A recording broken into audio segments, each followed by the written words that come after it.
Coming up as First at 4 continues, electricity bills are higher in some parts of eastern Kentucky than others. We dive into why that's the case.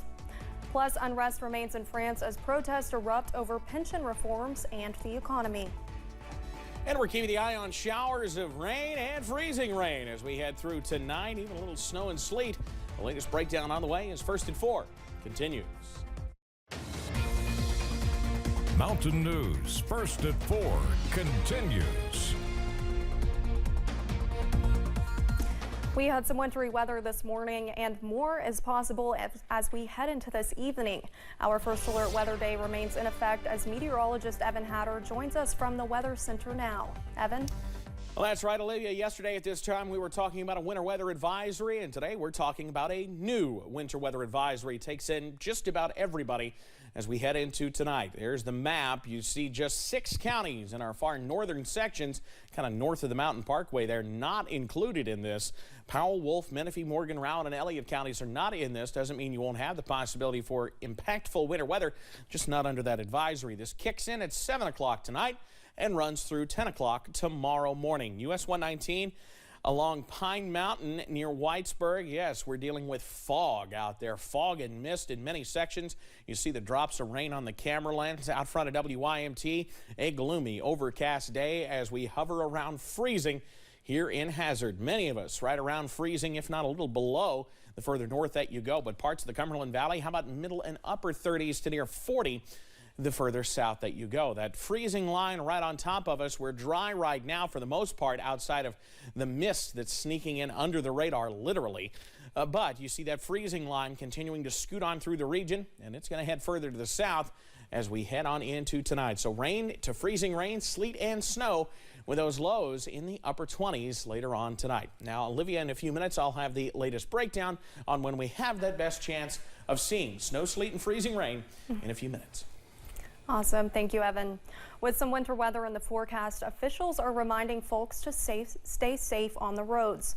With freezing temps, officials with the Kentucky Transportation Cabinet as well as local first responders say Wednesday morning commute could be a bit slippery. Pikeville Police Department Public Information Officer Tony Kahn suggests leaving a bit earlier than usual in the morning and take your time while driving. Just take your time. People talk about the speed limit. Speed limit is 55 miles per hour. Well, it is in ideal conditions.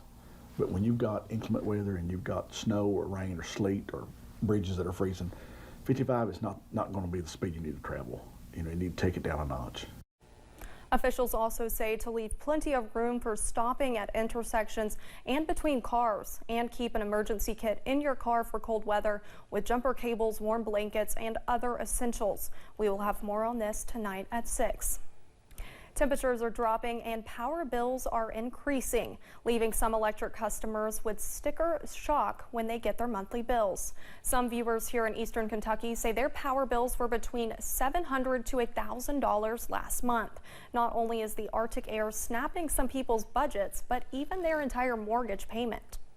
Well, rural electric co-op consumers oftentimes live in farther out areas. You might have a situation where there's a higher prevalence of mobile homes versus perhaps traditional homes, and those are just exceedingly difficult to winterize. Data published by Kentucky Energy Affordability in 2020 says the average person living in Martin County spends 6% of their income on energy bills, much higher than 2% in heavily populated Fayette County. After visiting Baltimore, Maryland yesterday, President Biden made a stop in New York earlier this afternoon. While there, the president delivered remarks on the bipartisan infrastructure law and how it funds almost $300 million will rehab the Hudson River Tunnel project.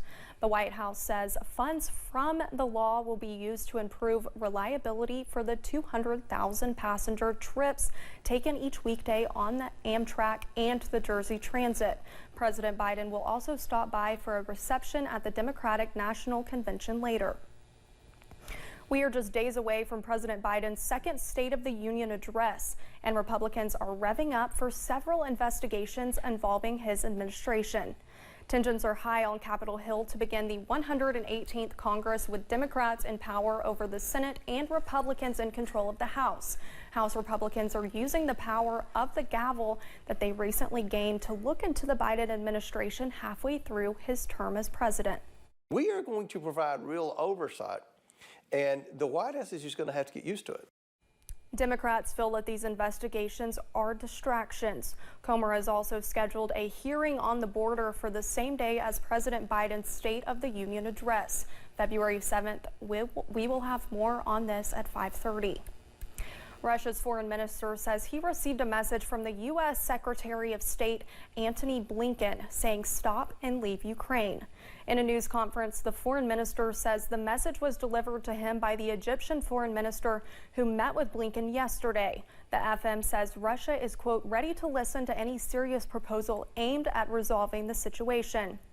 But he also says all they continue to hear is that Russia must leave Ukraine. The foreign minister added he believes, quote, the true interest of the United States and the West is for Russia to lose. France is preparing for another round of paralyzing nationwide strikes over pension reforms. They are furious about the government's plans to raise the retirement age by 2 years. And the country is preparing for closures and chaos in the coming hours. CNN's Melissa Bell has more from Paris. The last protests against pension reform saw more than 1 million people take to the streets of France, according to official figures. Just over 10 days later, unions are hoping to top that. They're also calling for strikes across the public and private sectors, like the ones that paralyzed so much of the country on January 19th. But for now, the government hasn't budged. We are not asking everyone to agree with the reform we are carrying out. What we want is, first of all, to explain that this reform is essential and that we must do it. Currently, the French can retire at 62, or even earlier in some cases, with a minimum monthly government pension of around €1,000. Earlier this month, the French Prime Minister announced plans to raise the retirement age from 62 to 64, with the full pension raised by an average of €100 a month. The reform is necessary because the accounts are in deficit from this year. Our pension system is no longer balanced, and by 2027, we are looking at a deficit of roughly €12 billion. Pension reform has been derailed in the past. In 1995, under then-President Jacques Chirac, it also faced stiff resistance under Macron's two predecessors. This reform comes at a time when there is a lot of anger, a lot of frustration, a lot of fatigue. In fact, it comes at the worst time with living standards down and the cost of living up. For some people, shopping bills are up by 20 or 30% and rent hasn't fallen. And all of that creates a climate of defiance. Largely peaceful defiance so far, but also anger, with more than 70 people detained last time. Melissa Bell, CNN, Paris. Coming up as First at 4 continues, sustainability is a big buzzword in travel these days. We'll have more on some tips on how you can be a responsible tourist. Plus, we're keeping things active later tonight and into tomorrow. The latest on snow, sleet, and freezing rain on the way.